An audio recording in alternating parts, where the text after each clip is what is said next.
Agent Shady shows up at her house. Our source says it was a very short 10 or 15 minute meeting. She just told me that she was investigating the stolen valor allegations of Cory Mills. Would you be able to sit down and have a sit down conversation with me sometime? They met at a Starbucks together. And so they had a coffee talk. She said it was very casual. The agent just sipped her coffee and asked me questions. So this was December 20th of last year. Then all of a sudden, in early April, Agent Shady shows up again and says, "Can we meet again?" And she says, "Yeah, that'd be great." And the agent says, "Would you be interested in becoming a confidential human source to assist us in this investigation? Would you be willing to actually go undercover to learn information from another lady?" But at this point in the Cory Mills story, there is only one other lady. That's Jill Savage, Blaze News. All interviewers have their own style, and my style is to try to get to the point and to be intensely curious. And the key to interviewing is listening. Take a look behind the curtain with a real whistleblower and American patriot. Prepare to embrace the uncomfortable truth, because this program has no time for comforting lies. Here is civil liberties enthusiast, Second Amendment defender, and recovering FBI agent Kyle Seraphin.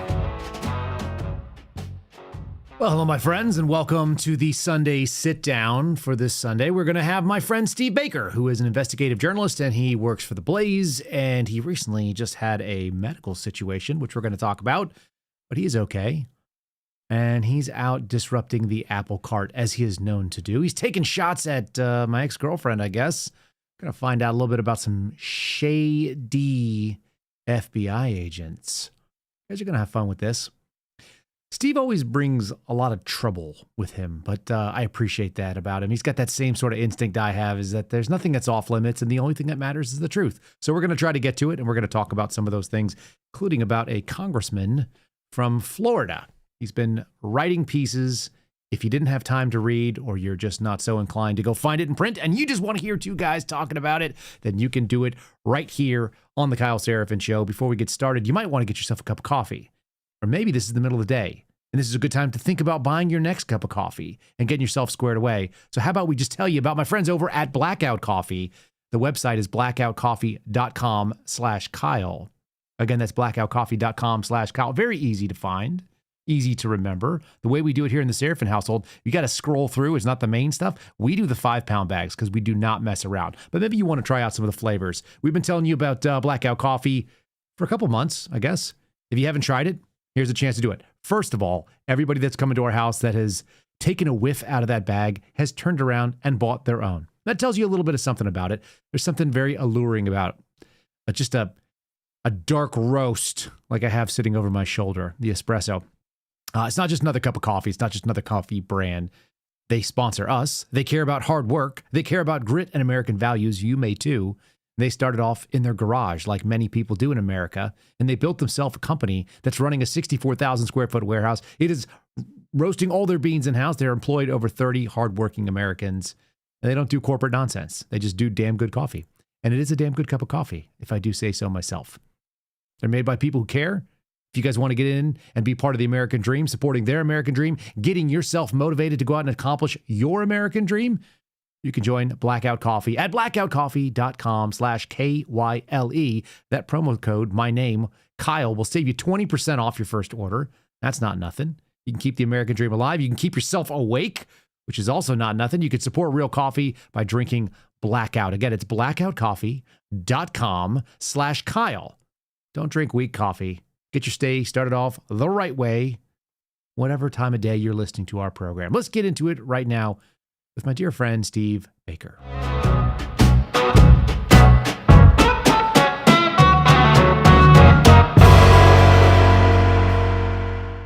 All right, buddy.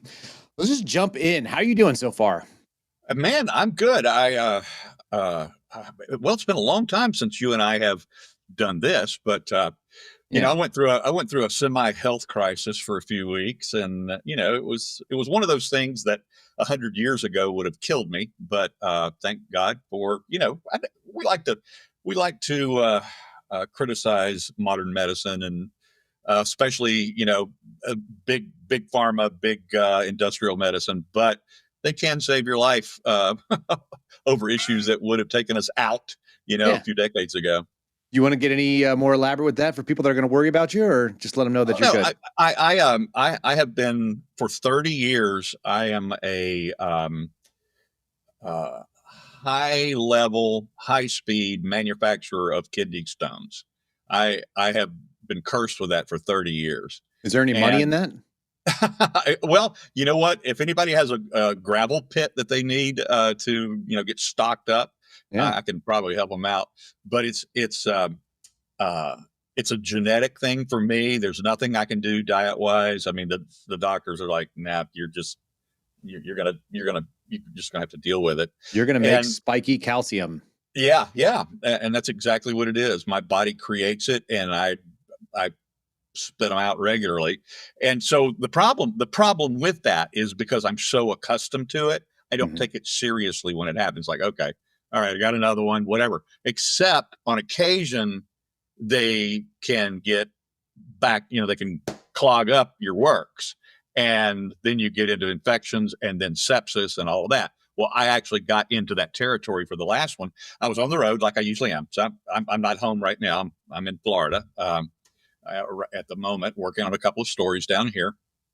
And I was in Dallas the last time, and I felt it. I know what it feels like. I went, okay, I got another kidney stone. Here we go again. Yay, me. And so then I had to go to Louisiana. I had to go to Florida again for a story. When I got to Florida, I realized that I was not going to make it this time. And so I had a couple of my meetings with sources that I needed to.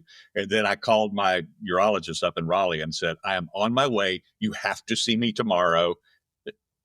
End of conversation. And they got me in. I drove straight through from Central Florida all the way up to North Carolina. I got in the next morning and they did the x-rays. When he finished the x-rays, he went, we're going to do a CAT scan now. And I went, well, you don't usually do that. And he goes, yeah, something's going on. Did a CAT scan. He walks into my room and he goes, you're going to the hospital now. And so I ended up going through 4 different procedures over a 5-week period to take care of that particular situation. The rest of it would be, as they say, TMI. That's fair. No, that's fair. Kidney stones are ugly, and I'm sorry that you are so afflicted. And it seems like you decided to take your time while you were not doing well to just go cause problems in other people's lives as well, because you're kind of like that prickly guy. You're like, hey, if I'm feeling good, everybody else should also feel good. Is that fair? Yeah, I actually got bored with going after the Capitol Police, so I decided to go after your former mistress and take on the FBI directly. Fantastic. Let's talk about it. So you went to Florida chasing a story. You want to give people the broad strokes of that story? Yeah, actually, there's a couple of different stories that I've been working on down here. Ironically, coincidentally, however you want to characterize it, a couple of big stories that I've been working on for quite some time. All of our sourcing and the key players are right here in Central Florida, and one of those is our story on Aaron Black, which was Nancy Pelosi's fixer, and that one still has a lot of legs. There's a lot more coming on that. That's all I can say about that at the moment. I'm working on that while I'm here. And then in addition to that, while I was in Florida the last time, desperate to get to my doctor in North Carolina, my editor-in-chief, he phoned me up one day and he said, are you still in Florida? I said, yeah, I am, but not for long. I'm going home. And he said, well, we've got a situation down there, and I think we need to bring you into it. And I said, well, what's that? And he said, well, we've been running an investigation for a few weeks on Congressman Cory Mills. And I'm like, you mean Captain America, Cory Mills? That was Glenn Beck's statement about him, correct? Yeah. I mean, Glenn had Cory on after they met in Western North Carolina, because Cory was up there, lifting people out, rescuing people with helicopters, doing that whole thing. Glenn was up there with a couple of our other journalists from the Blaze, Jill Savage and Julio Rosa, just to, see what FEMA was doing and see if the government was actually taking care of those people. Because we have at the Blaze, our Glenn has Mercury One, which is a, disaster relief organization. They do that all over the world. So he was up there personally checking it out and seeing what kind of the needs were.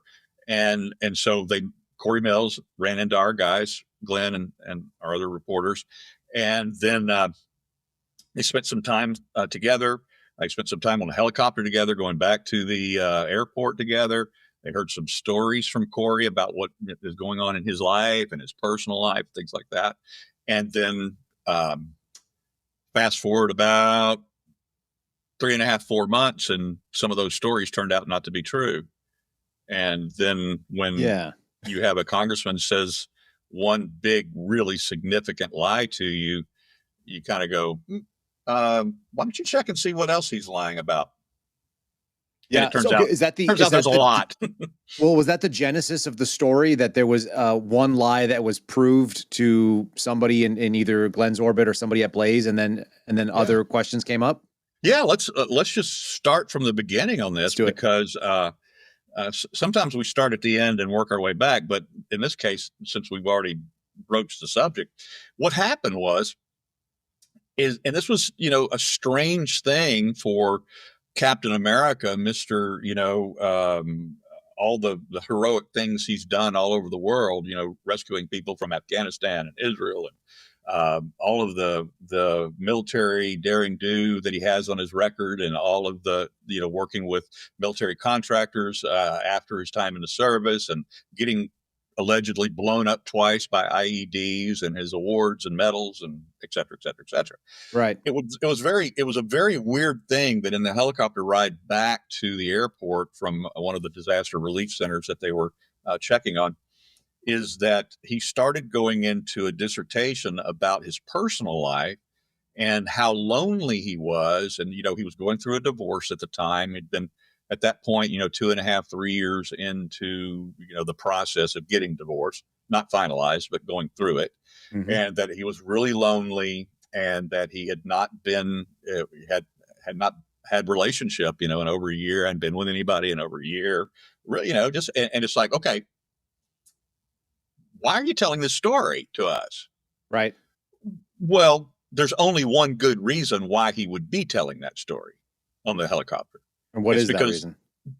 Jill Savage, the lovely Jill Savage, the host of, Blaze News Tonight, The Mandate at Blaze TV, is in the helicopter with him. That's the only good reason for telling that story. To gain some of her sympathy and or attention? Yeah, and exchange numbers with her. I mean, he's a congressman. He's worth tens of millions of dollars from his private business affairs. He's Captain America. She's a smart, pretty lady on a helicopter next to him. Yeah, and why not? We call that a target of opportunity, Steve. Yeah, well, he's a player, and he played the game.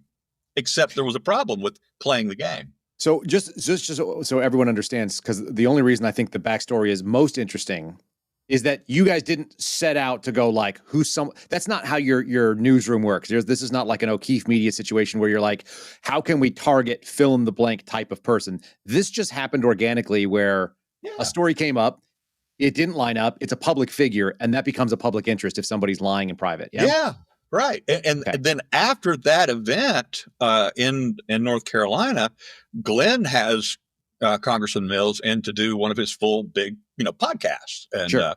And Glenn was, just absolutely gobsmacked by the guy. His record, his history comes from a really bad, upbringing, and conquered, all of the obstacles in his life to get where he was right out of high school. He joins the Army. He's, he gets all of these recognitions and awards. Then he goes into working with the DynCorp, one of the military contractors, and yet again he's involved in some heroic things. This is all in his campaign rhetoric. This is all on his website. This is in his story, his bio, as he's presented it. Right. And then you get to the fact that after he leaves DynCorp, then he eventually starts his own company, which is a weapons trading company, by the way, both domestic and foreign. He does like domestic less than lethal weapon sales to local law enforcement here in the United States, and then he does other types of weapons overseas.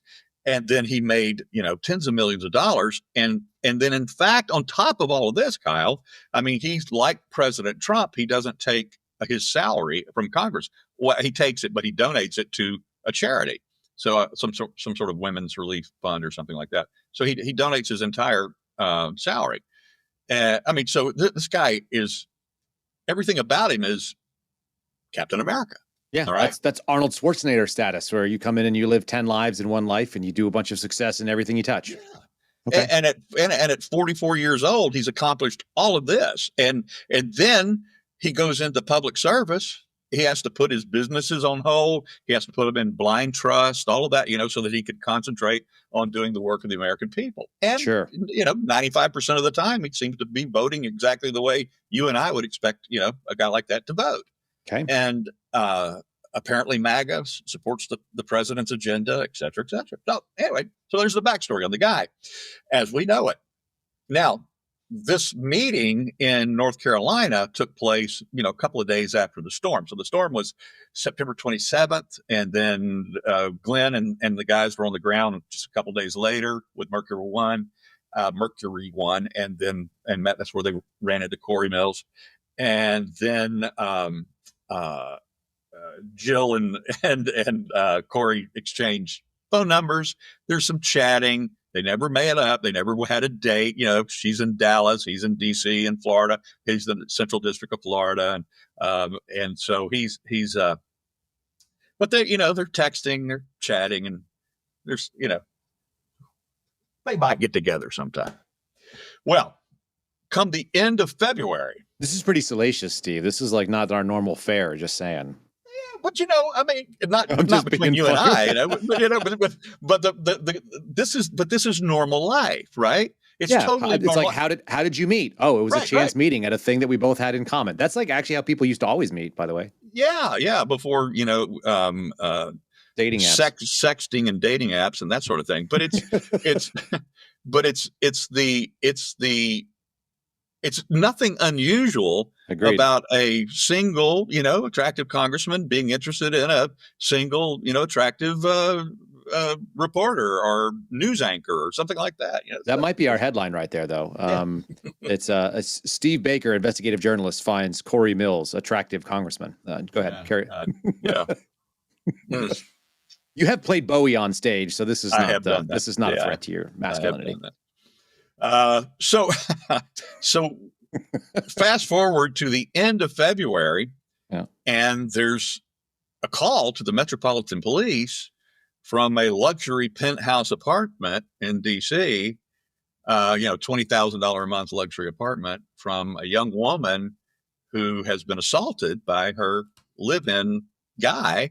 This is 2025, is that correct? Yeah, this is just February. This February. Mm-hmm. And the police arrive, and the young 27-year-old girl has called the cops on none other than Congressman Cory Mills for assaulting her, 3:00 in the morning, whatever it was. And by the way, I pulled that time out of my ass. It might have been 1 p.m. I don't remember. If Jill was here, she remembers. She's like, she is encyclopedically honed in on every single microscopic detail of this story. Sure. Since it originated with her. And so the police report comes out. Obviously, it's made public. And it turns out that in the police report, it is revealed that the two of them had been living together for over a year. All right. Now, that doesn't jibe with our previous story. And also, here's the thing. That wasn't really a big national news story, and you'd think that it would be. Well, the DC cops are very good about, not necessarily moving forward with charges too fast when you're talking about a congressman.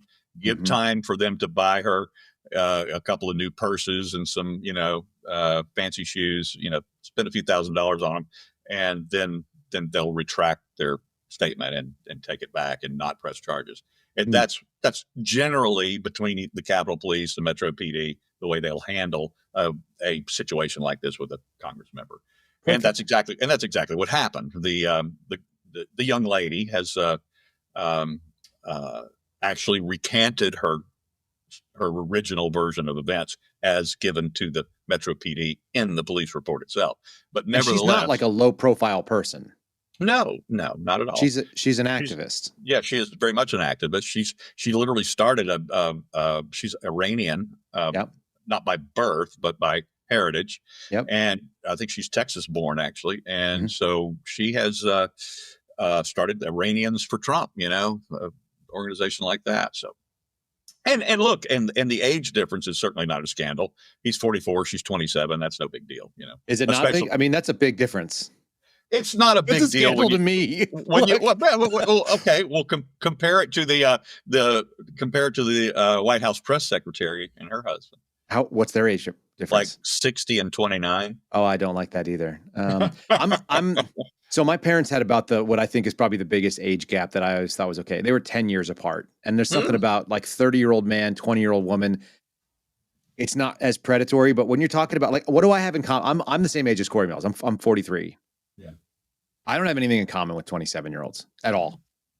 I have more in common with you by a lot. Yeah. And I'm further in age difference from you than you would be to Cory's side piece. Yeah, exactly. Side piece. That's the best part because he's still married. Right. Okay. Sorry. All right. Let's not get down this scandalousness. But I'm just here's why I think that is actually interesting a little bit. We keep electing people that are Republicans, and we assume that there's a one-to-one relationship between Republican and conservative. Mm-hmm. And there's overwhelming proof that that is not the case. Is that a fair statement? It's an incredibly fair statement, and then it can be taken much further. There's a real problem within conservatism right now, or within the GOP in particular, is people that are apparently conservative and maybe not so much. They may actually have other agendae in mind, and they've learned how to talk the talk, and they've learned how to vote the vote 90% of the time, 85% of the time. That still gets you a pretty good Liberty score or a Heritage score or whatever those things are. And you can look really good and still tout it by getting and still doing real damage. The damage can be done in the committees. The damage can be done by what's never allowed out of the committees. The damage can be done in the backroom deals. The damage can be done in the SCIF committees, where there are serious committee meetings and hearings and interviews and witness testimonies transcribed and even under oath that we never hear about because they're classified. And there's a lot of people who don't understand that when they classify something and they do it for the reason of like the person who's bringing the information forward, a human classification can go 25 years at the secret level or even 50 years before it can be revealed, which means people are going to die before they're ever going to be revealed. And then every once in a while, you have the guy with the 95% Liberty score. He casts that vote that is just like, what are you doing?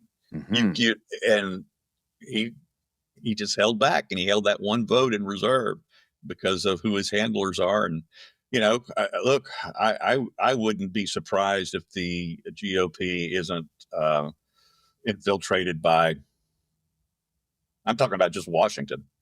I wouldn't be surprised if there weren't 100 Manchurian congressmen up there. Being run by who, do you think? China. China's running everything right now. So, I mean, it's... Isn't it interesting, though, that everybody immediately goes and says it's the Jews, and they all go to Israel, and it just seems like... It seems like such a simpleton's answer, like when people find that answer. Yeah. I especially when some of the dumbest people are saying it, I immediately just go like, well, that's not what's happening. Just like dumb people didn't accidentally discover the answer, most likely. No, actually, I'm actually at my sister's house right here, right now in Central Florida. Yeah. And so when we were setting up here for this, because I'm here for a couple of weeks working down here, and so I needed a place where I could do broadcasts and podcasts and things of that nature. And so she has a menorah up here on her top shelf behind me. Perfect, yeah. And she goes, should I take that down so you don't get, I went, oh, no. Yeah, that's fun. That's an Easter egg. Right. So, okay, I just want to explore this with you for a second, because we've never had this conversation, and I have this weird little idea. Okay, so because I think you're probably right. China has the money, they have the influence, they have the long game.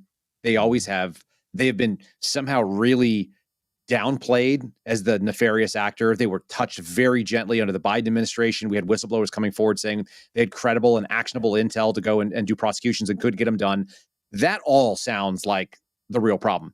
But we hear this very vocal thing. When things are going bad, everybody looks for a scapegoat. It turns out the right wing loves to go to the Jews right now, or whatever this version of people are that are upset about it.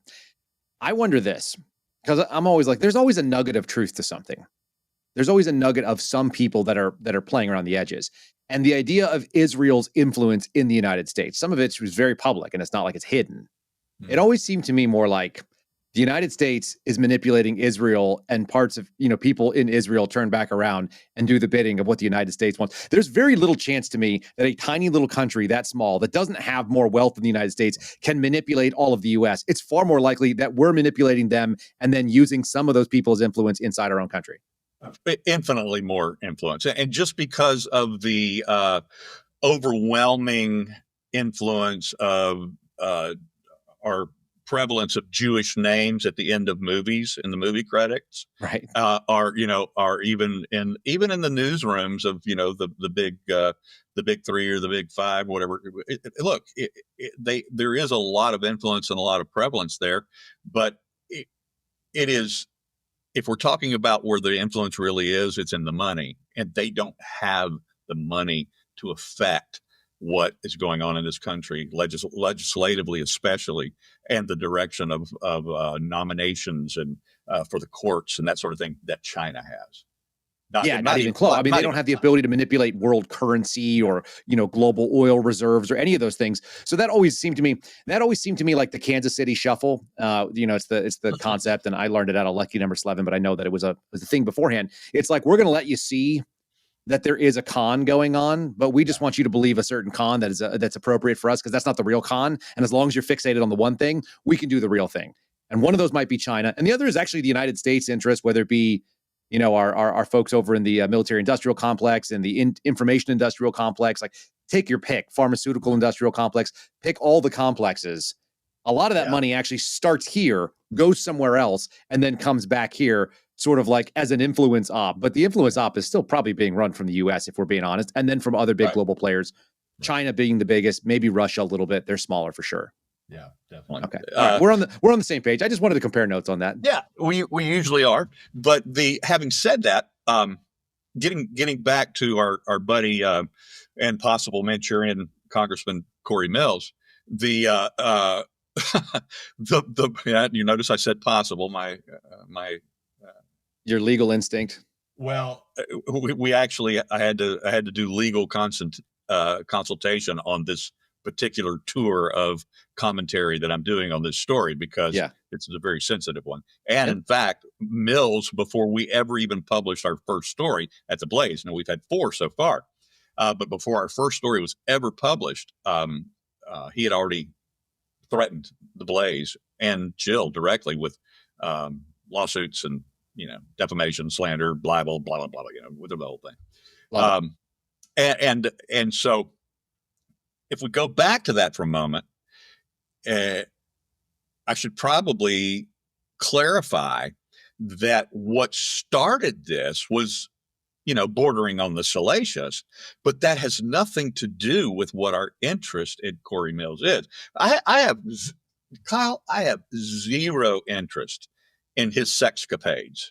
And unfortunately, I mean, you thought about for a little while going and working for like OMG and James O'Keefe and starting to do like dating videos, but then your better nature got a hold of you and said, I'm actually interested in real scandal, not whether someone lies on a date or lies to get a date. Right. Grinder journalism is not my. God, I'm so proud of that term. I love it. It's perfect. It's so good. Yeah. And so the thing is not that Cory was caught with a 27-year-old Iranian side piece in his luxury $20,000 a month penthouse in D.C., which he can afford, apparently. Yeah. It's that he lied to us. Mm-hmm. That's the thing that, for instance, in other words, he lied about the relationship, that he hadn't seen anybody. And Why would that be interesting that he lied about that in front of a woman? Okay, a couple of things. Number one, there's a particular culture at the Blaze that I leaned into and admired going back. I think I started listening to Glenn's radio show. Interestingly, about the time that I separated from my own wife back as 18 years ago, and so I remember it was about that time listening to him every morning. He was the 9 to 12 guy on the East Coast, and then Rush Limbaugh was right after that on most stations around the country, the conservative talk stations.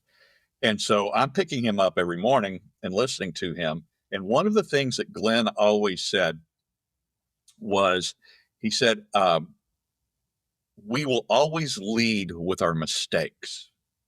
In other words, if we get a story wrong, that's the first thing we cover tomorrow morning. Yeah. And that's the opposite of what most news media does. Right. Yeah. No, the most news media, if they get it wrong, in a week later, they'll bury it in section, Z of the paper on 17th page. And they print their retraction, and it's as quiet as possible because we're never wrong. That's why you listen to us. And when we are wrong, you don't learn about it. Right. And that really captured my fascination about, and I didn't know a lot about Glenn back at the time. And then over the years listening to him, and he does a lot of interviews with new candidates, congressional candidates, gubernatorial candidates, GOP guys, and he interviews them. And without fail, there's basically two things that he says. He goes, we can disagree on individual policies like that. He said, just don't ever lie to me. Mm-hmm. If you lie to me, I'm done with you. Just don't lie to me. We can argue issues, politics, policies, philosophy all day long, and reasonably do so. Don't lie to me.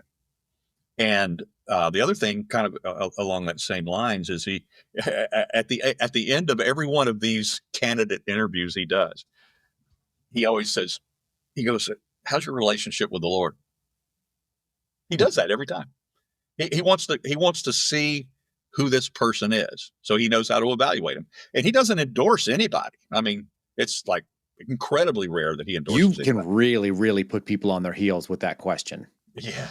Because if you've never thought about the answer to it, you're going to get a real good sputtering, awkward moment. And if it's something that's very natural to talk about, then you'll do that. And if it's something that's very private, you'll get somebody that is reserved but thoughtful. Like, you'll get a lot. That's a great question. It's not a Kyle Seraphin question per se, but I do like that somebody wants to do it. If that's his thing, it's cool. Yeah. And it's totally okay if they say, well, I'm agnostic. I don't, or whatever. Yeah. As long as they're honest, as long as they're honest with him about it. Or somebody tells you, it's really private. I've never been a public person about religion. It's like, okay, that's an answer.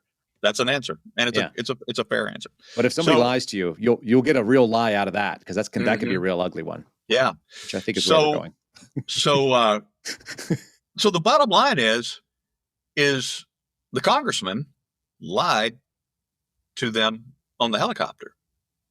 He said, I have not been in a relationship in over a year, while he was living with somebody for over a year.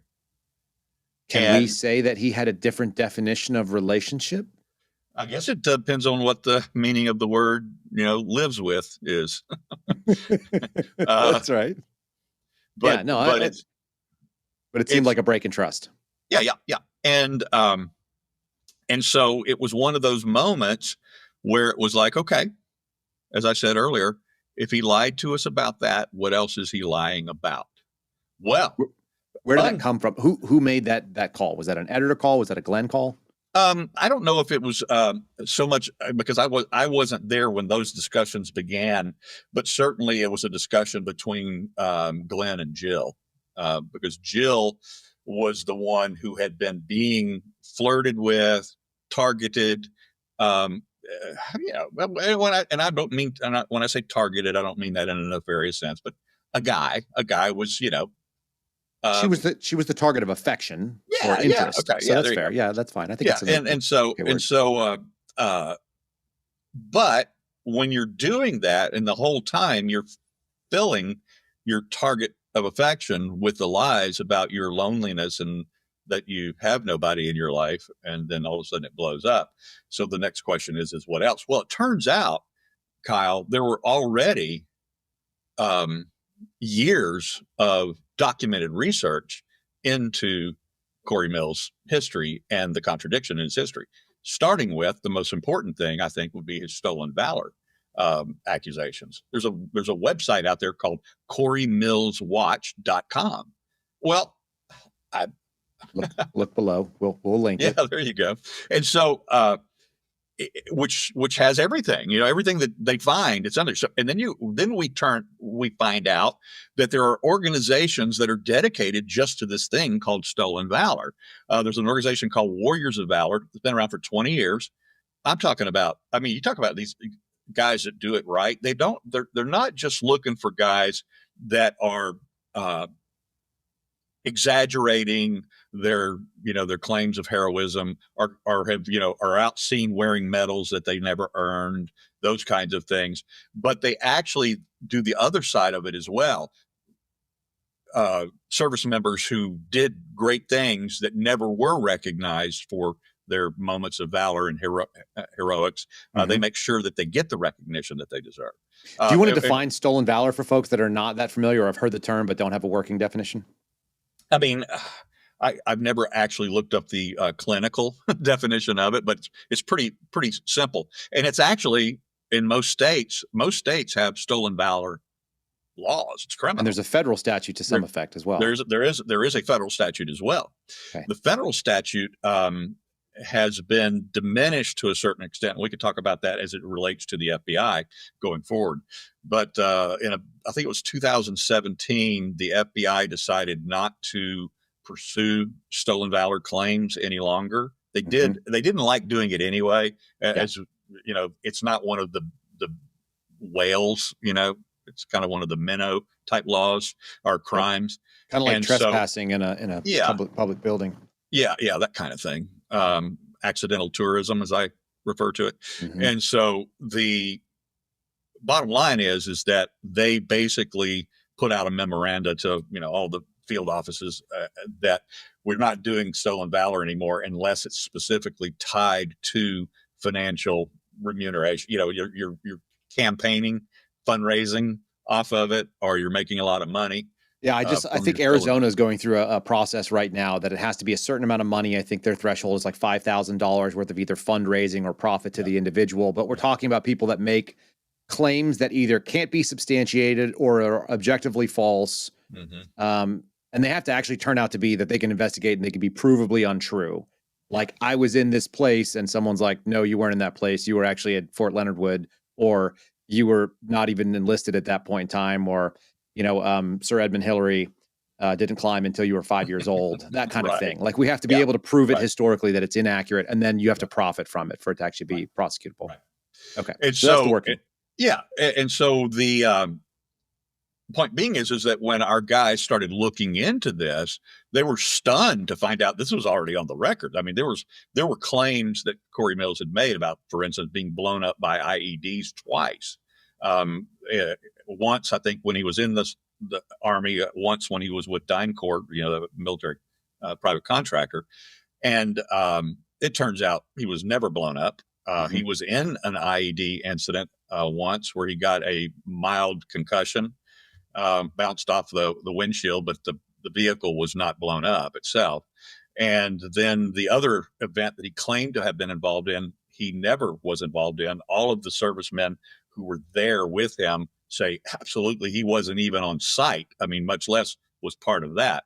This was like a mass casualty incident where theoretically he was a medical responder, right? Correct. Exactly. Because I've read piecemeals of this, and like I said, I followed it only because you're involved in it. And I heard the inklings at the same time. You're like, how much of this is envy or jealousy?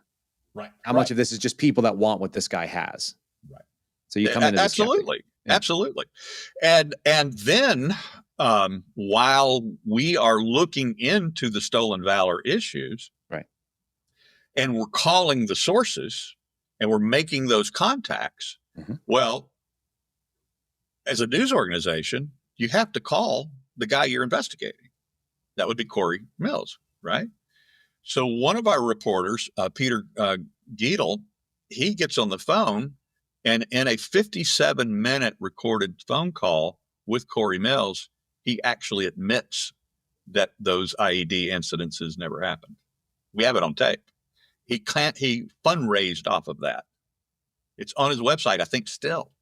What was the context where he admits it? Like, what is that? He admits that he was not there for the big one with the mass casualty event, and then he admits on the phone call. And we've done a story, and we've already that was contained in our first story that we released on him was about that call, and he admits in that call that he wasn't even diagnosed with a concussion. He was just told to go stay in your bunk for a couple of days and rest and see, and then we'll see if you. He got light duty for a headache kind of thing, right. Like many people who were around, concussion. Yeah, he didn't even qualify for a Purple Heart as a result of it. I mean, it was that kind of situation. And just for people's context, there was some question about whether or not he was even overseas from the DD 214 that I saw. Does that seem like that was an inaccurate paperwork problem? Yeah, he never signed his DD 214, which is basically the synopsis of your career with his career in the Army, and that it shows how many deployments you're on, what countries you went to, how many of those things, whether you were deployed or not overseas, whether you were in battle or not, and that it lists your awards, your medals, that sort of thing. And even though, and the reason why he never signed it is it did in fact say on his DD-14 that he was never deployed, and it says that he was never in battle. But it showed that he received a Bronze Star. And you're kind of like, I mean, people do receive Bronze Stars for like admin troop stuff, but less frequently in wartime. That's the problem. That's the problem is that a Bronze Star now is a participation award in many cases. It's like every kid gets a trophy at the soccer game. Depending. Less people get upset about hearing that. Like, it depends on the service. It depends on the commander. But there are people who have given them out far more liberally than maybe the exclusivity of them previously. Yeah. And as the GWAT went on, it became more. My buddy should have probably got a bronze or a silver star for something that he did that was incredibly courageous. He saved 6 guys. The 6 guys he saved got Bronze Stars. He was a Marine. They were in the Army. The Army guys all got Bronze Stars for being saved. He didn't get any award for saving them, even though he was knocked out, lost all of his front teeth, was Purple Heart, ate a 50 cal turret, and then went out, woke up in the middle of a battle and saved everybody's life. And so, if you go to my X page right now, my banner photo, and also on my Facebook page right now, my personal Facebook page, my banner photo is the actual Bronze Star and Purple Hearts that my great uncle got in Italy when he was killed in Italy and in World War II. And I put those up for Memorial Day, and I usually leave them up there for a week or so after each Memorial Day, that sort of thing. But I also got the newspaper clipping where it describes why he got his Bronze Star. I mean, his commander was looking for a volunteer to crawl up on to identify a German gun position. I'll do it. He crawls into the enemy territory by himself, identifies the gun position, makes it safely back. He's still alive when he makes it back, and then because he knew where the gun position was, he volunteers again. Okay, I'll lead the attack, and he gets killed in the attack on the gun position. That's wild. So I mean, real Bronze Star kind of stuff. But, true blue heroism kind of thing. But in Cory Mills' case, this was a situation where the brigadier general, gave a Bronze Star to everyone under his command from a certain rank up, master sergeant or whatever up. They all got them, whether they were even deployed or not, whether they were just a desk jockey. Everybody under his command during that period or that action got a Bronze Star. And so he got one. Do we think he was actually deployed? He was deployed because there's other issues with his deployment by the prime sources that were there with him. See, people have had a problem with him for over 20 years since his days in the service, because he never was the guy that he claimed to be. And then, in fact, when he went into the business of working with DynCorp as a security guy, again, a private military contractor, security contractor, he was overseas. He was in the desert. He was in Afghanistan and Iraq during that time. Mm-hmm. And DynCorp ultimately fired him because they became aware of his stolen valor issues. So the two things can be true at once. You can have mistakes on DD-214 documents. Mine had several when I left the service. That was just, I think it's very common. And then it takes a pain in the ass to actually get it to do right. You have to go back to the records of your service and submit all the stuff, and then they evaluate them, and then they put back a finding, and they give you a corrected DD-214, and it's a real hassle. Right. But I think a lot of service members do it because you want the document to accurately represent your service. If you got awards, or if you got, if you went to schools or training that is not documented, and you have the certificates from them, you want them to put it on the paper, because it doesn't count if it's not written down. And at the same time, you also can exaggerate the things that were in a misrepresented or a factually inaccurate DD-214, and you could still be lying. So you could have two problems there, right? Like you could have the service report things inaccurately, and then the person could also fudge it. Mm-hmm. And it sounds like he had two problems there. He had a DD-214 that wasn't accurate from the service. Right. But also he was making claims that could not be substantiated even with all the available records.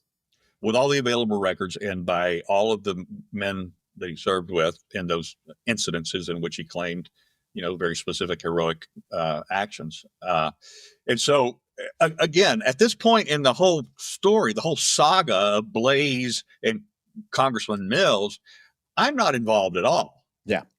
And until I get this phone call from my editor-in-chief, and he says, because we're dealing with DOD issues, and now we're kind of stepping over into intelligence service issues, our community issues, and because it looks like there may be some FBI things going on here, we need to bring you in.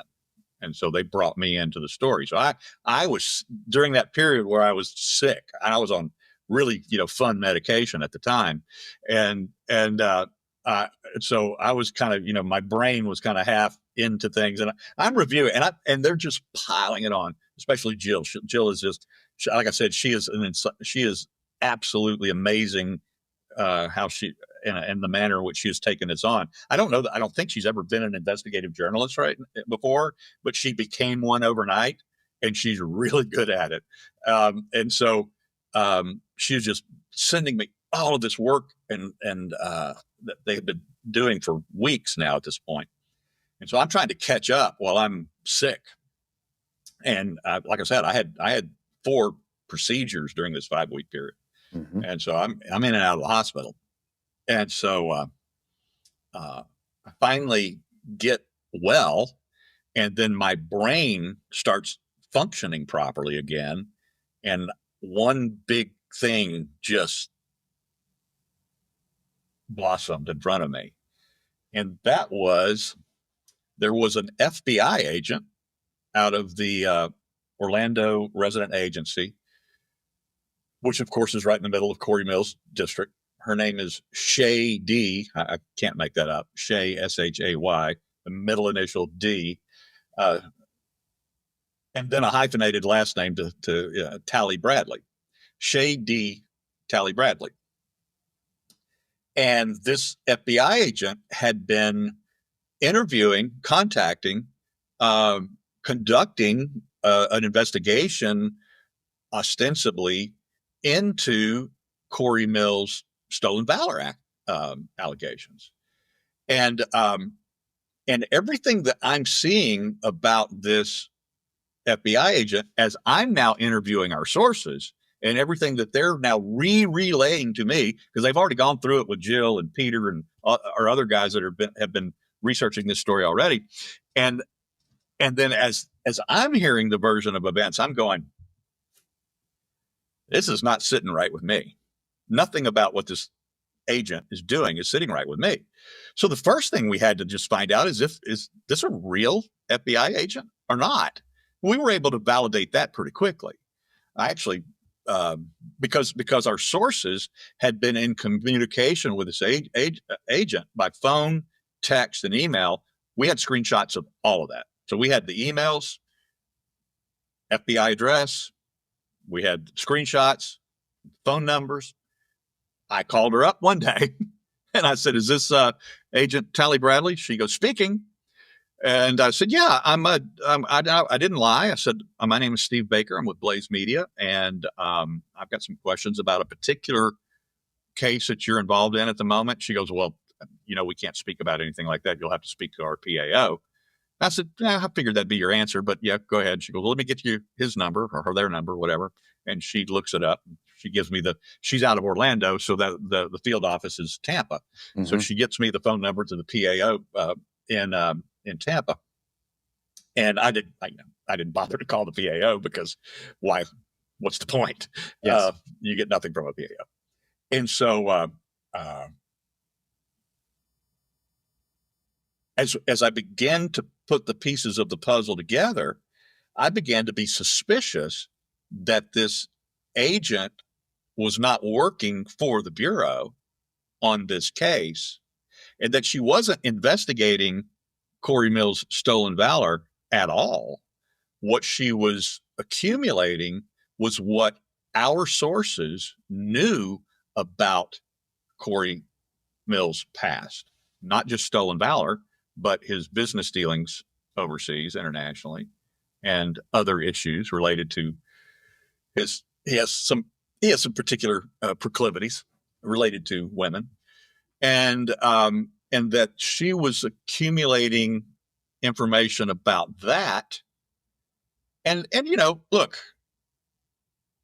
I know a lot of former FBI agents, a lot. I know a bunch of guys called the Suspendables. I know a bunch of guys just through the work that I do that retired, 20, 21, 23 years in, that are either still in government service in some capacity, or they're, in private practice now and whatever they do. And so, and then I know some people still in the Bureau. And so I went much further on this particular inquiry and about this agent than I ever have before, with my suspicions on it. And then I allowed these experienced people from the Bureau, regardless of their experience level, regardless of how many years they had in, regardless of whether they retired or not, is to play devil's advocate with me and put my suspicions, to the test. And as I began to share everything with them about her actions, Shady, Tally Bradley, as we got to the end, as I would bring them all the way through the whole process, by the time I got to the very end of it, they would go, "Oh yeah, okay, no, that bothers me." Because all right, for instance, we almost always see, the door knock guys, when they show up, and now they look like they, played in a grunge band in Seattle instead of the suit and ties, yes, when the FBI agents show up at your door. And so they knock on the door and your Ring camera records them and they show the badge. And we're with the FBI. We have a few questions, whether the person, the homeowner, opens the door or not. It's immaterial. They're usually in pairs. All right. Most of the time. All right. And this particular case, with all of our sources that she had been in contact, we'll call her Agent Shady.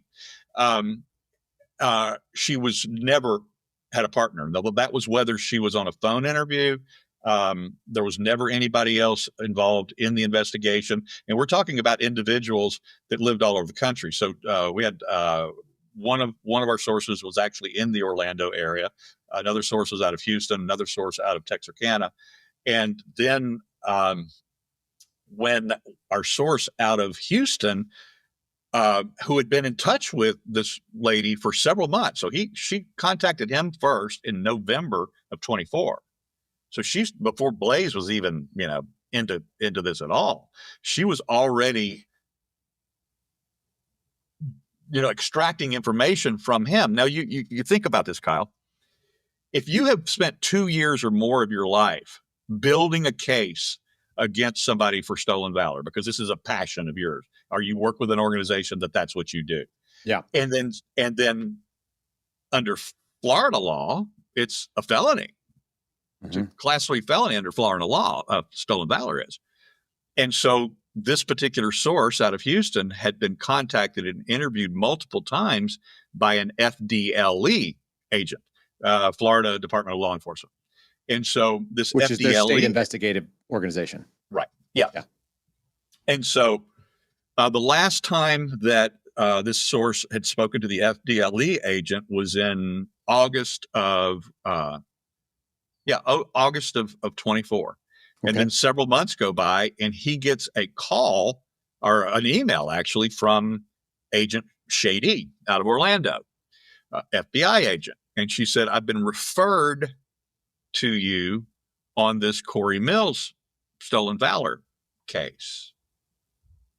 And he's like, hell yeah, thank God. Finally, I got it to the right people, the federal government. Referred by whom?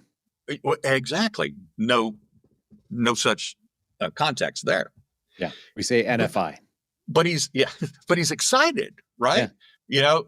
It's the opposite of Reagan's, I'm with the government and I'm here to help, the 9 scariest words in the English language. But in this case, I'm with the government and I'm here to help. It's because this is what he's been working on. Yeah, it's the difference between someone, a cop knocking on your door and your music might be too loud and you called 911 and you need help. These are, when you request government assistance and you get it, it's actually pretty exciting because you don't expect it to work, especially on something like this. Okay, so this is the source's motivation to cooperate and help. So he's just vomiting out everything he knows about Cory Mills. I mean, sending her documents, everything he has, everything he's accumulated. And also giving her, Agent Shady, the names of the prime sources. Because, see, he wasn't a prime source. He's just one of these researchers, right, that puts this stuff together. Yeah, do you want to describe what the difference there, secondary? Yeah, so he's like working with one of the stolen valor organizations. Now, he's got particular motivations in that. He's a retired Marine. I guess you never retired from the Marine, but you know what I'm saying. Anyway, so he's a Marine. He was an actual real sniper where Cory Mills claimed to be and never was, which is another interesting part of his story. And so just one of these guys passionate about the whole stolen valor thing. And so he's been a researcher on this project, but he wasn't the prime source. The prime source are the actual individuals, other servicemen who served with Cory, who were there at the time, who were either eyewitnesses to Cory's actions or eyewitnesses to Cory wasn't even on the field of battle. So these are reporting parties that are saying the things that are being said are false, and I have firsthand knowledge of it. Researcher is compiling that data and making the sort of report and saying this is what I believe our allegation is. And then you now have FDLE involved. You've got theoretically the FBI and Blaze Media with our intrepid friend Steve Baker running down the story concurrently. Right. That's where we're at. So this particular source out of Houston is now giving her the name, Agent Shady, the names of the prime sources. Now, I've never been an FBI agent before, but if you have somebody give you the names of the actual eyewitnesses to the events that you're investigating, what's your next step? Yeah, there's basically two ways you would go about it. In my book, I'm either going to make a phone call and ask to record it, so I have a record, or I'm going to set a lead so that somebody else interviews that person in person. And the reason they do them in pairs, Steve, is because if you don't record it, which FBI agents are terrible about recording, they think that their account should only be the only account. And so why should we have a tape? Right. My theory was always like, I don't remember everything perfectly. I'd rather just have the words and I can refer to them, like real people do. But yeah, they'll send two people out, knock on the door, and they do a knock and talk and ask for a voluntary interview. Or they'll set it up like via email or something. Can we have you come in? Yeah, but one way or another, you want to talk to these people, I would imagine, and in theory, you want to be able to memorialize that information. So I'm just with a singular source right now, the researcher out of Houston, right? So Agent Shady has never recorded one of their phone calls. They had multiple phone calls together. She never said, "Hey, do you mind if I record this?" We'll start talking after the beat or whatever. And I think the only, and I'll steel man your argument here, or I'll devil's advocate, but there's a possibility she doesn't need to. She doesn't have to ask. It's polite. It's customary to do so. It's a good rapport builder, but I don't think under the federal statute, the way that it works, one party consent is good enough for federal matters, even in states where it's not good. But FBI agents in general also try to play well within state law, and Florida is one of those places. It's a best practice that you would ask. I don't think she has to ask. So there's at least a small possibility she could have recorded without knowledge, but it's not normal, common, or good practice. So that's just. And because she is ostensibly investigating a Congress member, you and I both know that that's called a SIM, right? Yes. Sensitive investigative matter. Yep. Slam dunk. Because it's a SIM, you would think he would probably be brought in, or somebody would come and sit down with him in pairs and maybe be a little bit more. This would be I'm gonna look. You can help me with the terminology here that I'm struggling with, but something that would be a little bit more. This would be a lighter touch, and the level of approval to be able to do this investigation would not be light. So, if you wanted to go after a mayor, you'd have to get probably not just your boss's sign off on it as a SIM. You'd also have the chief division counsel would weigh in, and likely either an ASAC or a special agent in charge. Those things are pretty good to go. That's at the local level, at the county level, at the state level. A state official, you might have to do that, and maybe even talk to somebody at Main Justice or somebody at the Hoover Building. For a congressman in national federal office, it is undoubtedly going to have weigh-in from the Hoover Building. You're going to get the Office of General Counsel involved. There's no question in my mind headquarters is involved in that, because you're now playing with national politics, and they're the people that control the FBI's budget. So you better not screw it up.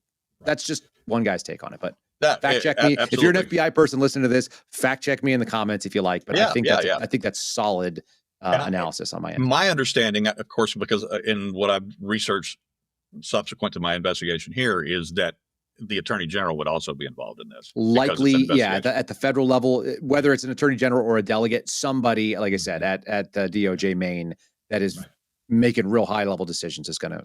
Yeah. So now this guy is in Houston. It's a SIM, ostensibly, because she has absolutely posed to this guy that I am investigating the stolen valor allegations of Congressman Cory Mills. Right. Ostensibly on the behalf of the Bureau.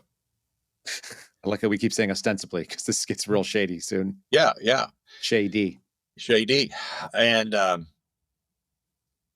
so as it turns out, so she starts speaking to him in late November of last year.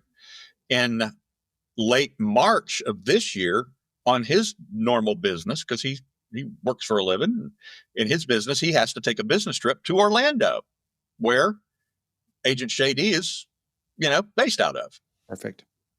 And so he calls her out, or he sends her a text. I have all the screenshots of their entire string of communications there. He sends her a text and said, "Hey, I've got to be in Orlando next week on these such and such a dates. It'd be great, if we sat down." Now, remember, he is still enthusiastically giving her everything that he can, everything he's still finding out about Cory. And by the way, there's a certain amount of momentum taking place right now in this, because we're not the only ones that are doing this.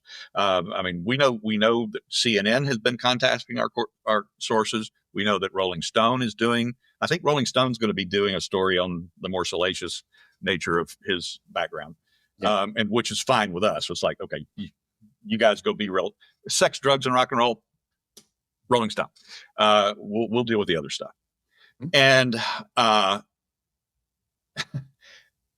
so he says, "I'll be there." And she said, "Okay, that'll be great." So he is not exactly sure when she'll have time. So he takes his 3-day work trip to Orlando. He changes his flight schedule, adds an extra day on the front side and an extra day on the back side to accommodate, right?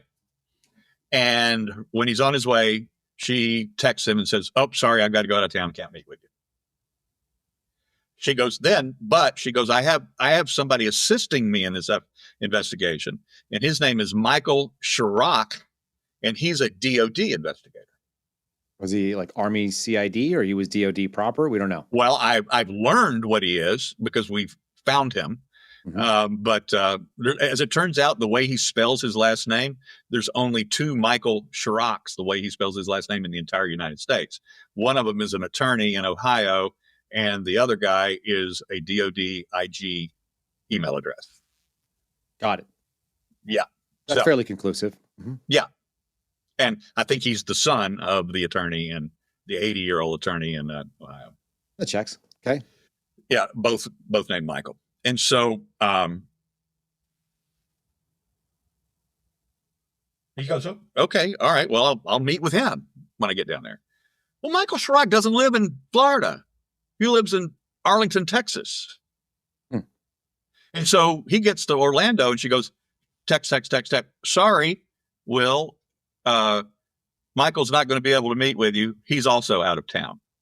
Well, our source has no idea who Michael Chirac is. He has no idea he lives in Texas. He was just told that he would meet with him in Orlando. She's totally blowing smoke up his ass, you know? And so he doesn't meet with her, and he's changed his flight. So he ends up with a couple of days vacation in Central Florida. So the story goes, as I said before, not only is he regurgitating everything he has to Agent Shady, including the names of prime sources, but now we're involved, and now we're talking to them. So we're talking to the primes, we're talking to the researchers, we're talking to the organizations that have been researching stolen valor. We're learning a lot more about Cory, not only his stolen valor issues, but his business dealings overseas. And then we're starting to learn about his personal life. And I'm not talking about the sexcapades. There's some very interesting things regarding his personal life, which we've already done a couple of stories on. One of those is that we have 5 different sources who will, on the record, have told us that he converted to Islam in 2013, 2014. Yeah. And that he did so primarily, as the story goes, he married an Iraqi woman in 2014. He was married in the Falls River Mosque, which you're familiar with. I am. Probably the most notorious mosque in the country. And it was the imam who actually performed the ceremony, the Islamic marriage ceremony for them, is one of the unindicted co-conspirators in the 1993 World Trade Center bombing. Do you want to flesh out what that means, just for people's awareness? People hear things like unindicted co-conspirator. Unindicted co-conspirator means that you're guilty, but you gave the right information to the Fed, so they didn't convict you or charge you for the crime. They had information on you, at least probable cause to believe you were involved, but chose not to indict you for some reason, oftentimes cooperation. Correct. Just so we're not making slanderous statements here. What we are saying is these are things that are pretty well documented, but less people, have any problems connecting these dots. Right. And I've sat outside of that mosque. Sat outside of that mosque, and when you sent me the name of it, I told you where I used to sit and what streets we would go and what vantage point and visibility we had for pickups. So I'm familiar with that mosque. Yeah. So now we have a whole other line of inquiry that we're involved in this process. It goes into his personal life. We discover that he's fluent in Arabic. In fact, he speaks native. We've had people actually listen to him in interviews overseas where he is speaking and answering, taking questions and speaking in Arabic, and they're like going, he doesn't even have an accent. He's like, wow. And that's pretty impressive. It's impressive. We also learned, there's 1,000 things running through my head, but he claims that he has both a bachelor's and a master's from AMU, American Military University. We actually have the screenshot of the response from AMU. Said he never got a master's at our college, but that's what he claims on his website. There's just so many of these things that don't line up with him. And we'll go back to the sources telling us that he converted to Islam, like proudly telling them, oh no, I converted. It's great. He's tried to. We have other of his girlfriends on record who have told us that he tried to get them to convert to Islam. Young Christian ladies, while he was married, by the way. And I mean, when you're, good Muslim, he can have what, 4, 5 wives? Can't remember. I'm not familiar. Yeah, but that sounds right. Yeah. Why not? Praise be to Allah, whatever. So, sorry. Yeah. Anyway, so well, look, this goes to a deeper statement. It's an operating principle I have. People who will lie to you about small things, like I haven't been in a relationship, which by the way, he could have said like, look, I'm in a relationship, but it's on the outs.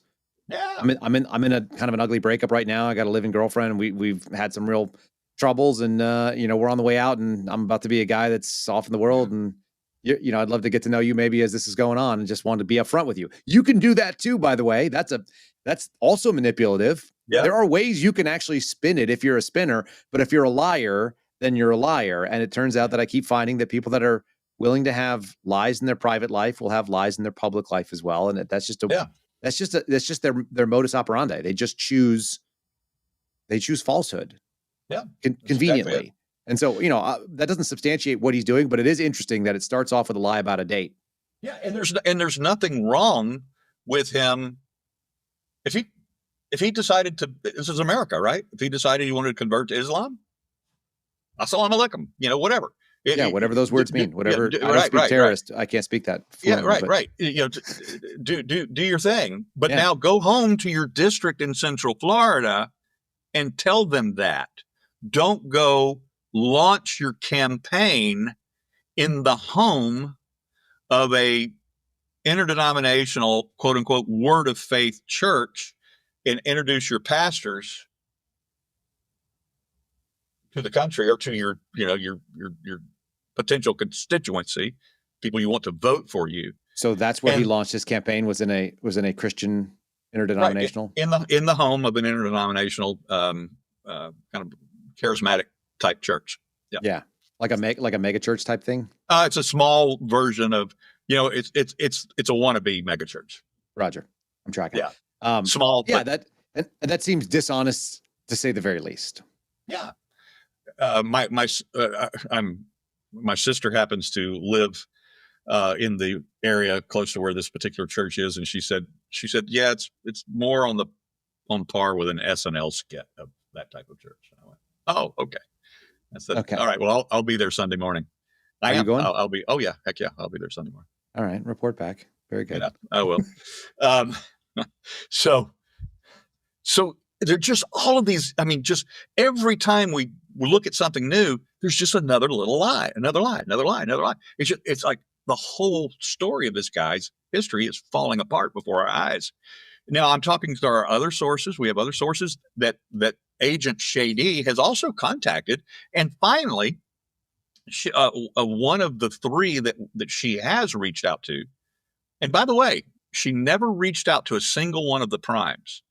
So our Houston source, the researcher, he gave her the names of 5 prime sources. And this was since last November. Mm-hmm. As of May 7th, when she cut off contact on the day that Blaze released its first story about Cory Mills. Not about her, not about Agent Shady. That came last week. Yes. But when Blaze released its first story, Shady went away. Never contacted any sources. But up until that time, and then before we published my story about Agent Shady last week, we contacted the primes. Have you been contacted by Agent Shady at any time? Nope, never been contacted. Don't know who she is. Who are you talking about? Okay. So if you're investigating stolen valor, you're contacting the primes. Especially, it's not like it was an oversight. She started this investigation in November, and we're in May. Yes. All right. One would think. All right. So she finally sits down with one of our sources. And now this is the lady who runs the website, CoryMillsWatch.com. She's out of an Orlando suburb. And she gets a phone call. Actually, no, she got a knock and talk. So Agent Shady shows up at her house unannounced, and says, introduce herself, shows her badge. Solo? I'm solo. No partner, agent at all. 100% solo. Our source says it was a very short 10 or 15 minute meeting. She just told me that she was investigating the stolen valor allegations of Cory Mills. And would you be able to sit down and have a sit down conversation with me sometime? And this was in early December of last year. Mm-hmm. And so December 11th. And then on December 20th, she sat down and they met at a Starbucks together. Mm-hmm. And so they had a coffee talk between the source and Agent Shady. Agent Shady did not record the conversation. She said, as a matter of fact, the source says, no, it was very casual. The agent just sipped her coffee and asked me questions. And she said, and the same thing, she said, I was so exuberantly excited, to finally be talking to an actual federal investigator about all this work that I've been doing. She runs the website. Right. That documents and archives everything that they've been able to learn on Cory Mills. And same thing, she's just regurgitating everything that she's ever learned and giving it all to her. And then Agent Shady went away. Now, this was December 20th of last year. Then all of a sudden, in early April, Agent Shady shows up again and with a phone call or a message and says, hey, can we get together again? Now, in early April, the Mills team, including Congressman Mills himself, knows that the Blaze is looking at him. And they know we're talking to all the people, including him, reaching out to him for information. And suddenly, Agent Shady shows up on the DMs of this source that runs the website and says, can we meet again? And she says, yeah, that'd be great. She doesn't know anything. She doesn't know that we're working an investigation. And so they go meet at the Starbucks again by herself, unaccompanied, solo, the agent is. And she doesn't record. She sipped her coffee again. And she announces at the beginning of this meeting, she says, just so you know, we are no longer looking at Cory Mills' stolen valor, where we don't think that there's any there. We think he has enough plausible deniability that we're not going to pursue that any longer. What we're mostly interested in now is what you know about his business dealings. Mm-hmm. Okay. Again, the lady who runs the website says, sure. What do you want to know? I'll tell you everything I know. And so that's where the conversation goes. So they reach the end of this April 11th sit down between Agent Shady and the lady who runs CoryMillsWatch.com. And the agent says, can I ask you this is a big ask, but would you be interested in becoming a confidential human source for compensation to assist us in this investigation? Mm-hmm. And again, the lady says, yeah, well, I don't know what that means, but if it's investigating Cory Mills, hell yeah, I'll do it. Whatever we need to do to take him down. I'm all in. And she goes, okay. She goes, well, further, would you be interested or would you be willing to actually go undercover in this operation to help us learn information from another lady? Did she use the word undercover? Yes, use the word undercover. Would you be willing to go undercover for pay to learn information from another lady about this investigation? She said, yes, absolutely, I would.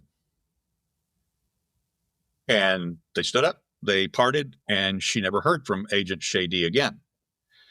Well, Kyle, this is only circumstantial. There's no absolute connective tissue here that we can prove this. But at this point in the Cory Mills story, there is only one other lady who has been looking into the history of Cory Mills. And that's Jill Savage. That's Jill Savage, Blaze News.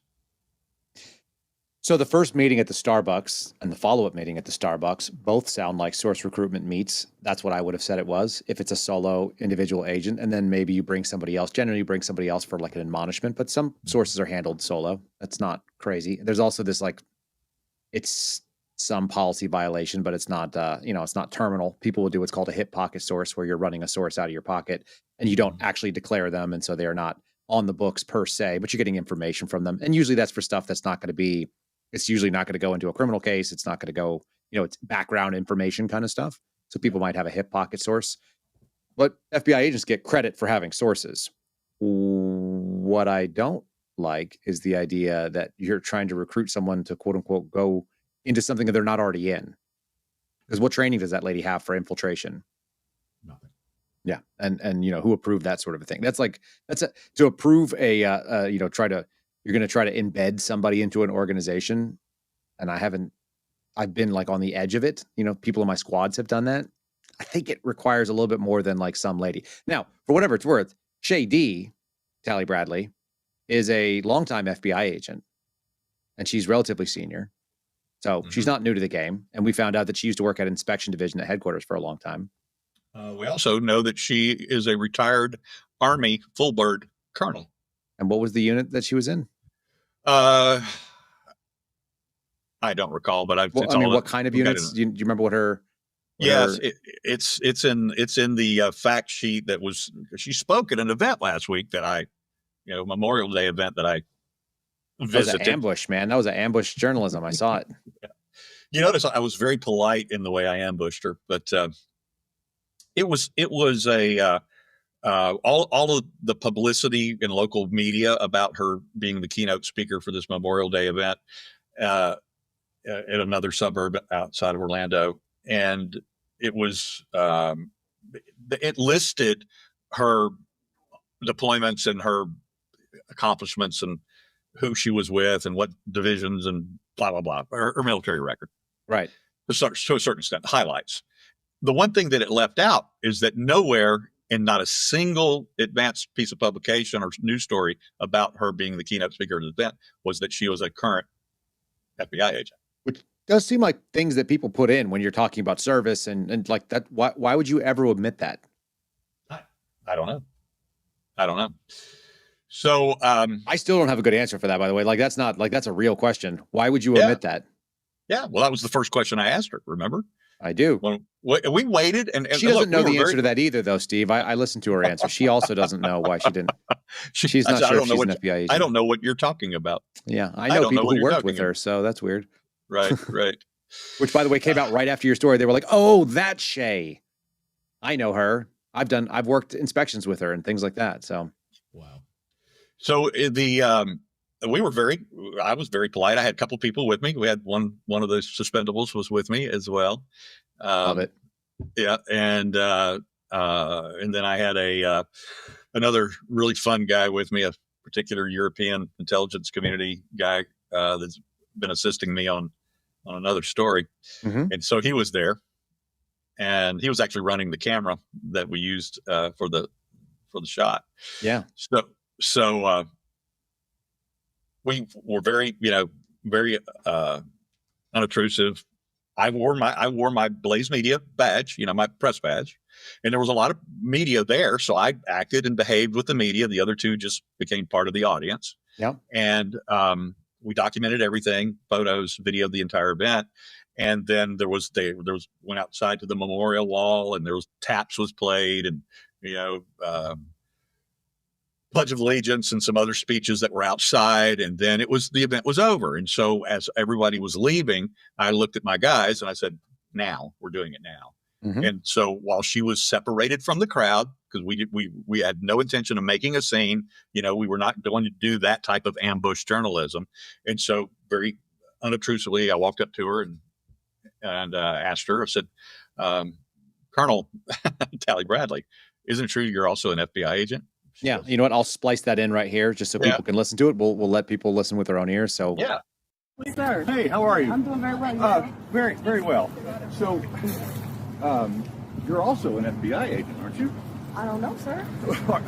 Well, I would be curious as to what your thoughts are on the current Bongino Cash Patel administration. I don't have any, sir. I appreciate it. You don't have any comments on that whatsoever? No, sir.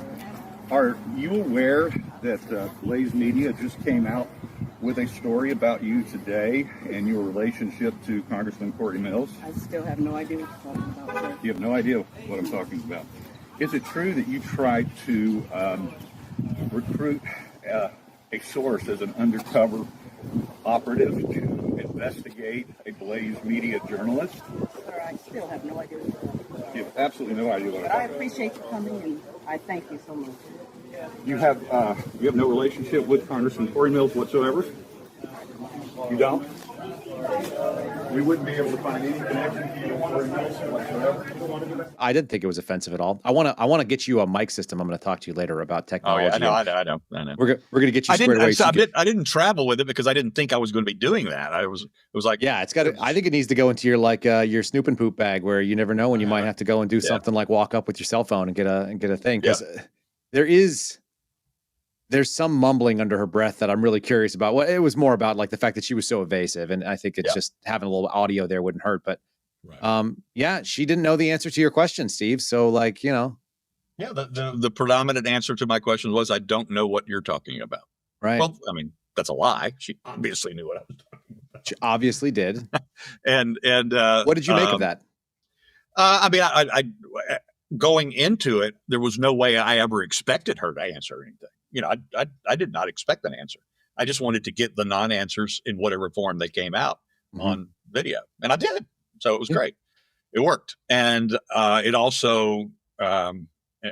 This is where the story gets really, really long, and I feel like we probably ought to just give the super Reader's Digest condensed elevator version of it. Is how I got this information to the 7th floor of the Uber building, because before that ambush, I already had a thumbs up from the top floor at Uber that I was right.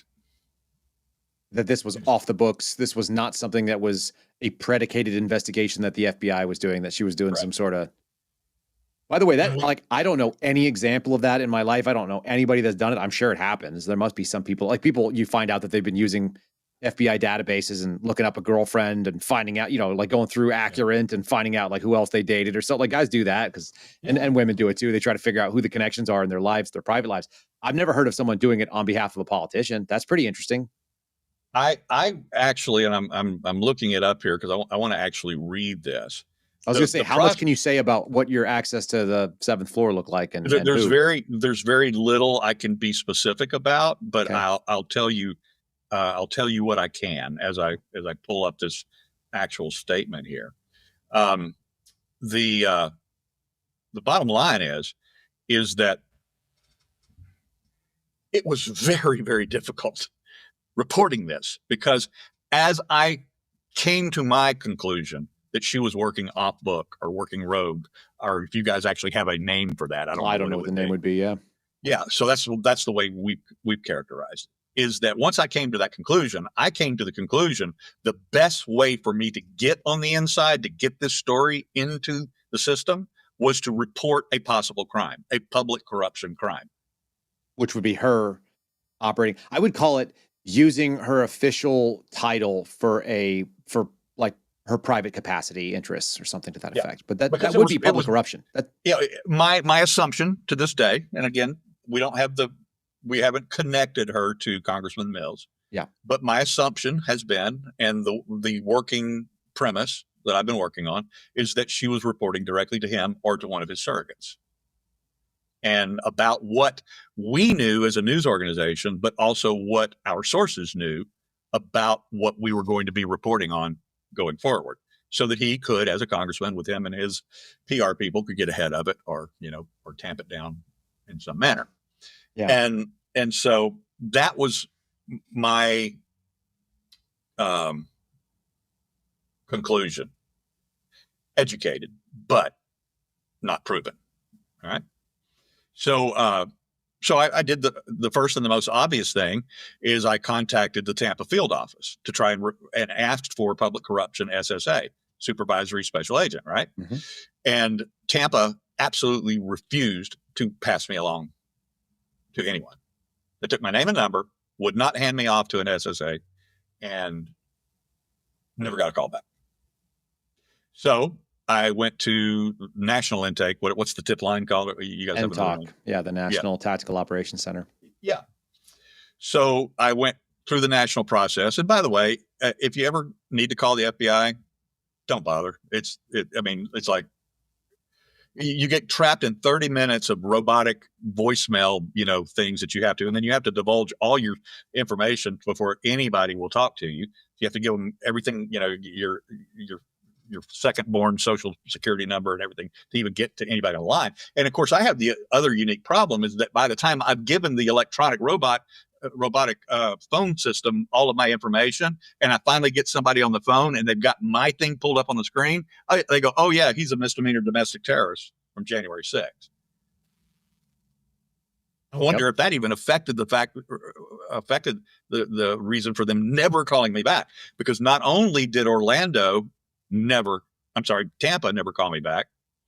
When I finally got through at the national intake, they said, "Yeah, we don't have anybody we can turn you over to, but I will pass this along." That's what I was told. I waited 2 days. No callback. Well, I live in North Carolina, so my next step was to call Charlotte, field office in Charlotte. Yep. Went through the same thing. Went through the whole effing hell of the robotic system, and not a single option you can choose from the Charlotte robot doesn't send you back to national. You cannot get Charlotte on the phone directly. The published Charlotte phone number, Charlotte area code, does not get you to Charlotte. It sends you to national. Every single possible option that you can select sends you to national. And so I got back to national. By the time I get back to national, though, now through some of my friends, I now have the name of the public corruption SSA agent in Charlotte. And I get back on with national, go through the whole robotic system again, frustrated as hell. And then I demanded to speak to that individual in Charlotte. And so they transferred me. Mm-hmm. And I actually got a human in Charlotte on the phone. And then I asked for the individual, the SSA, public corruption SSA in Charlotte. And they said, "We'll give him the number." Well, by that time, I had also had his desk number.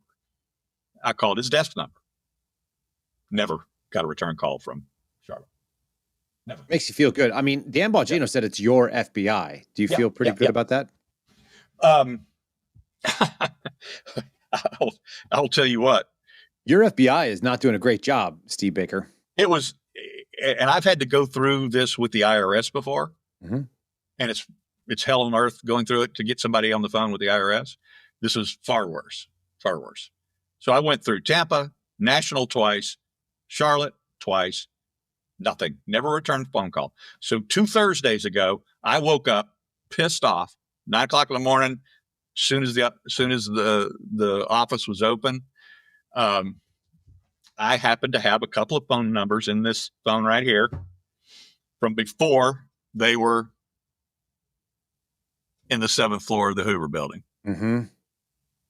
And I said, "What the hell?" I've respected those numbers. Mm-hmm. I have not called Cash's number in a year and a half. Mm-hmm. It's not something you do, even as a journalist. You respect those boundaries, and you know when to save your time. So I typed out a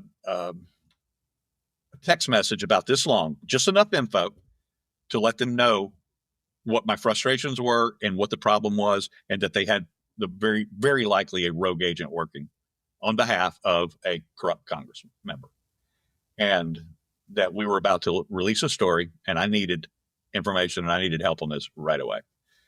Within seconds, I had a callback from a personal assistant there within seconds of that text going out. Mm-hmm.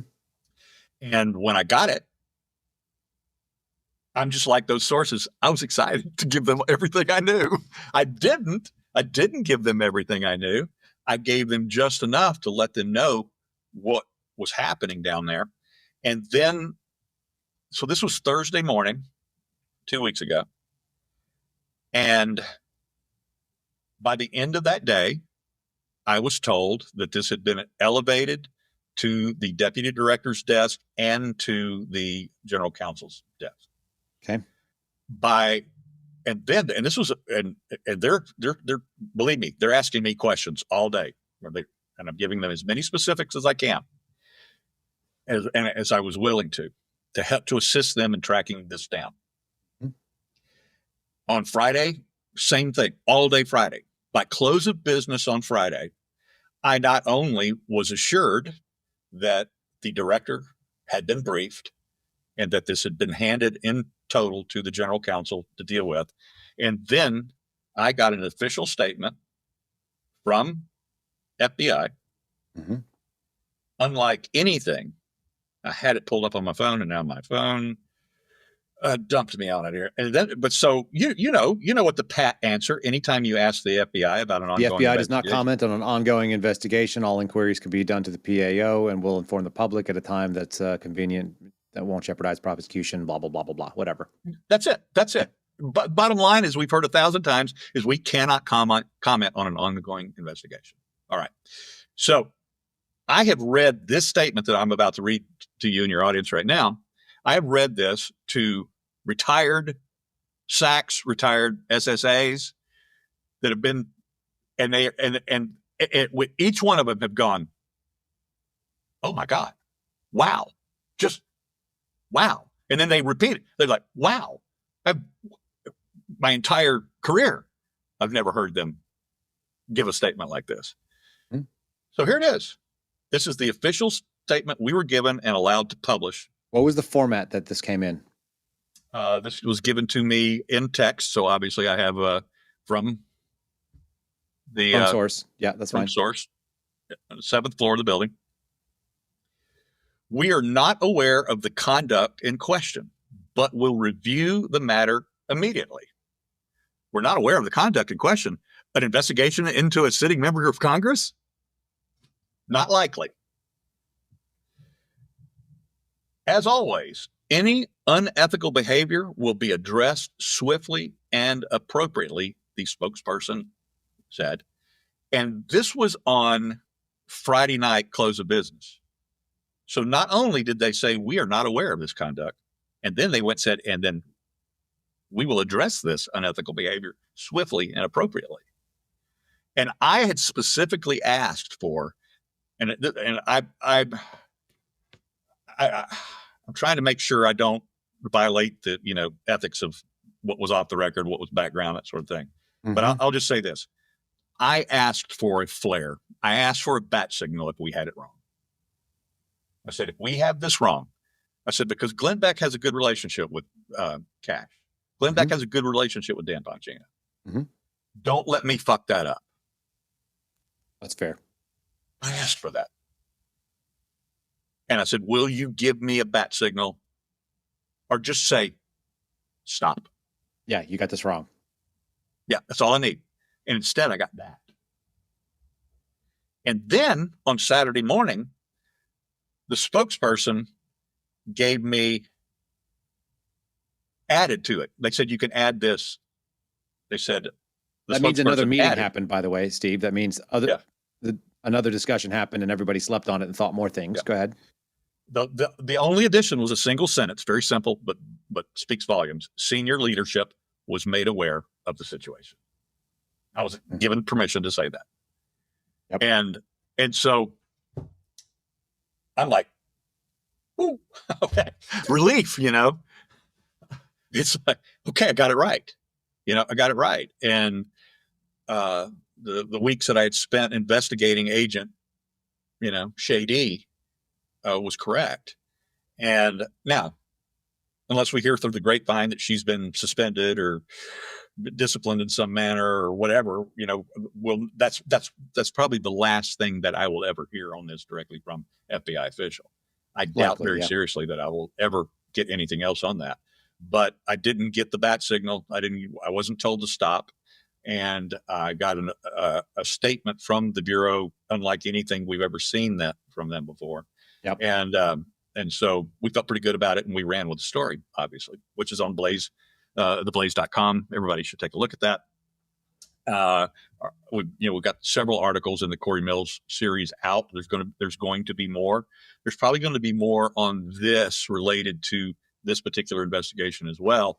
But there'll be other stories as well with when we're talking about Cory Mills' relationships to the IC, the intelligence community. There'll be more on that as well, because in the process of me diving into this, other things have revealed themselves.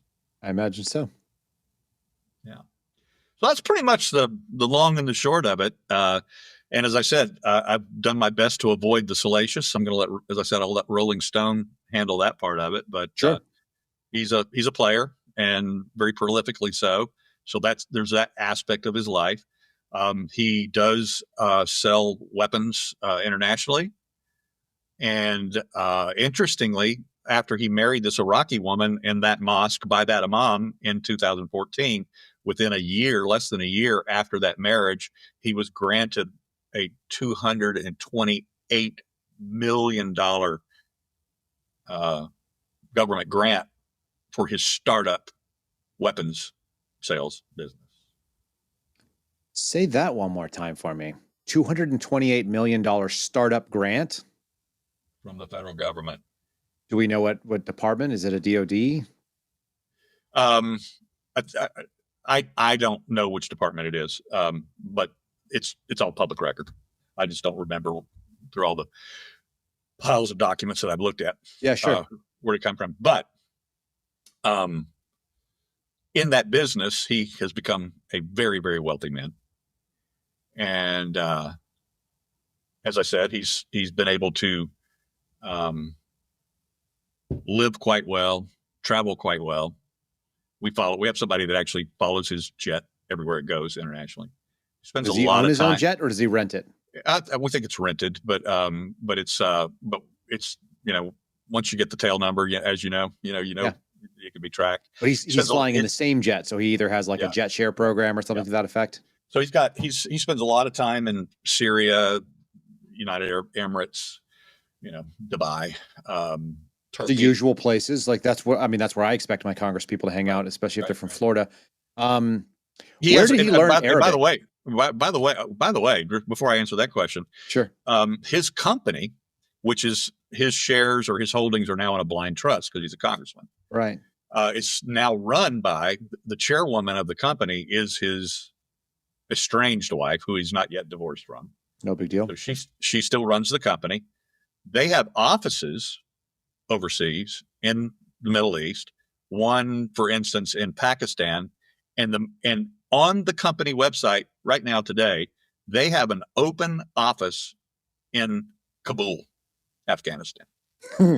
Cool. No big deal. Yes, Congressman. But I mean, he's not responsible right now because his interests are in a blind trust. So he can't say anything. He obviously doesn't know what's going on. And obviously when he's traveling overseas in the Middle East in his private jet, he's not talking about his company at all. No, he would never do that. I'm sure not. Do you know how he learned or where he learned Arabic or when that came about? No, we've not been able to pin that down yet. Did his guys that knew him in the military know that about him? I don't think that they knew it then, but I think it became evident that he did when he was working with DynCorp, because he was a very valuable asset to them at the time. In that, because he was doing translations for them. Wild. Yeah. And so we don't know exactly where that became important to him. Sometimes you marry into a, foreign, family or you marry somebody from a foreign land and you become passionate about learning their language. Even if you're not using it every day, you want to have that thing in common. So, but he apparently was very fluent in Arabic before he married the Iraqi woman. All right.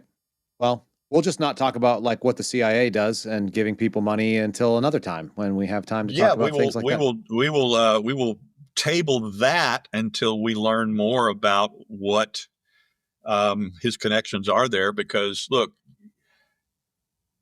I don't think it's common knowledge, but you don't get to be an international arms dealer unless you're working for or being worked by the CIA. Yeah. Period. And I also am now Period. concerned about the, I have some more questions about Shay. I wonder if she ever did the exchange program with the CIA. I wonder if, in fact, she wasn't reporting to them. Well, the FBI has an open line. Like I said, they loan agents on, you know that. We've talked about this before, but it's not common knowledge to most people. The Bureau actually does have a source handling program where they straight up put FBI agents into the agency training, put them through the farm and train them as case officers to operate with national resource. And you know who I'd love to recruit are like people who travel overseas. I mean, that's what they do. That's what NR does. That's what the CIA's domestic arm does. And there's nothing nefarious about it. You go and you find people who are business folks that are going to be overseas. You're going to find people that are going to go be in China for legitimate and above board purposes. And you just ask them to report back certain things or maybe give some intel on folks that they meet. And, you know, this is common. And by the way, every other country does the same thing. This is not like something that's unique. That's what intelligence work is. Yeah. And by the way, we have very openly, we have Cory Mills in a recorded interview, not recorded, public. This is a public statement. It's like a podcast he did. I think it may have been with, I don't remember which one. There's just too many of these things floating through my mind right now. But he literally, on one of these podcasts he talks about how he was a green badger with the agency. Good. Okay. So he's got that as well. Mm-hmm. I mean, it's not bad. It's not a bad thing. No, people work there. Plenty of them are patriotic.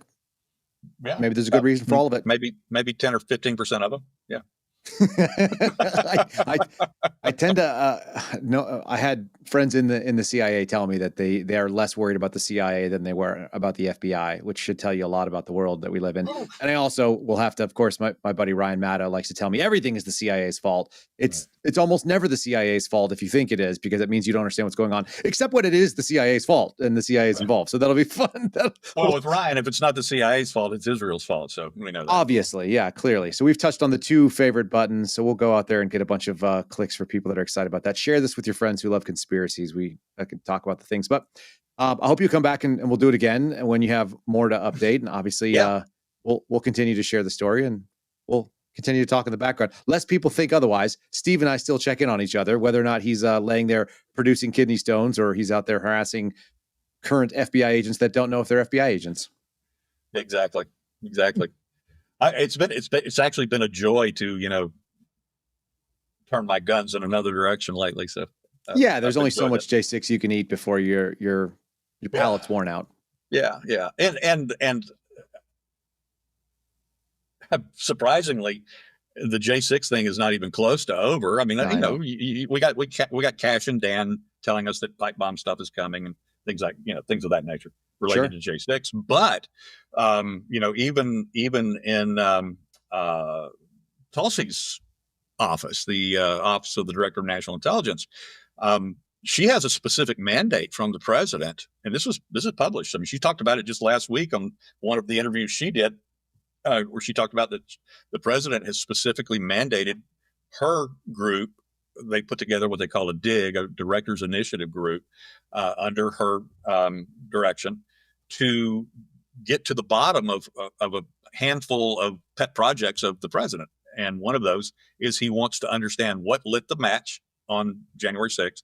And also he wants to make sure that the weaponization that took place afterwards from the DOJ FBI never happens again.